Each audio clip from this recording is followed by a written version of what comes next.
ময়মনসিংহের ত্রিশালে পাওনা টাকা চাইতে গিয়ে হামলার শিকার হন কাঠমিস্ত্রি সাইদুর রহমান।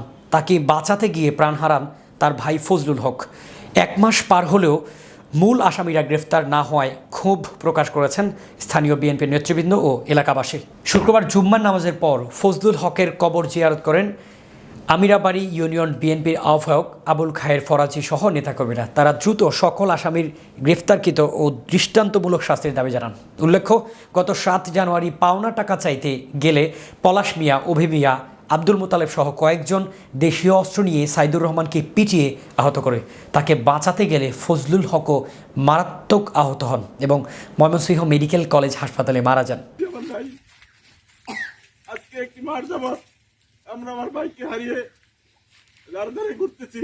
প্রশাসনের কাছ থেকে আমরা যেটুকু সহযোগিতা পেয়েছি, আসামিরা এখনো বাইরে ঘুরে বেড়াইতেছে। তাদের আত্মীয় স্বজন বিভিন্নভাবে আমাদেরকে হুমকি দিতেছে, বলতেছে কি হয়েছে, এই জন্য আমরা ডরাই না। তারা আমাদেরকে আরো বিভিন্ন হুমকি দিতেছে।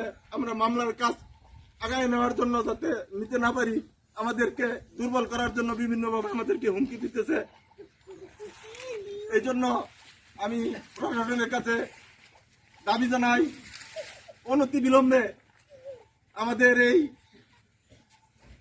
খুনের সাথে যারা জড়িত, যারা এই খুনের হুতা, যারা ইন্ধনদাতা, যারা মদতদাতা, যারা এখন হুমকি দুমকি দিতেছে, তাদেরকে আইনের আওতায় নিয়ে ন্যায় বিচার যাতে আমরা পাই, এই আশাবাদ আমি প্রশাসনের কাছে রাখছি। আর বিশেষ করে 3টা ফ্যামিলিকে আজকে পথে বসিয়ে দিয়েছে। যে ছেলেটা মারা গেছে, তার সংসার আছে, তার পোলাপান আছে, তার ছেলে সংসার, তার পোলাপান, এরা কিভাবে চলে?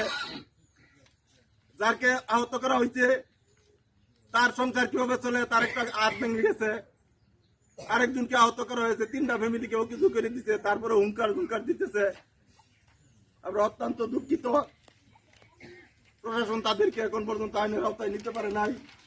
আমি আপনাদের কাছে জোর দাবি জানাবো, আপনারা যে যেখানে আছেন, যেভাবে আছেন, আপনাদের স্থান থেকে এই আসামিদেরকে ধরিয়ে দেওয়ার জন্য যে ধরনের প্রচেষ্টার দরকার, আল্লাহর হস্তে আমাদেরকে একটু সাহায্য করবেন।